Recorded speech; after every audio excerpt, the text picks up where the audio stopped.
Mark Hera sinagot ang demanda ni Jojo Mendres. Alamin sa Showbiz Spotlight ni Anton. Gagawa na lang ng isyu yung halatang katarantaduhan pa.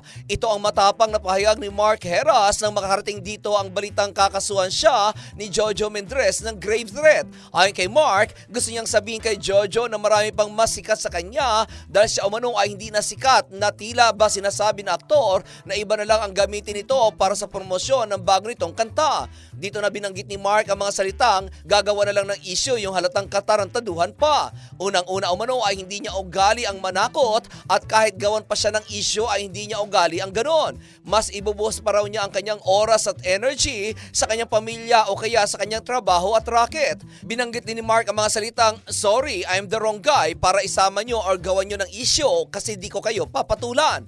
Ayon pa rin kay Mark, naniniwala siya sa kasabihang, "Always be the better person," kaya i-enjoy lang daw kung ano man ang ginagawa ng mga ito. Marami umano siyang ginagawa sa kanyang personal na buhay at trabaho, sabay sabi nito na "This will be the last time na sasagot ako sa issue." At iyan ang aking balitang showbiz para sa impilang metodong lakas, DWIZ. Ako si Anton, nagbabalita ng tama, naglilingkod ng tama.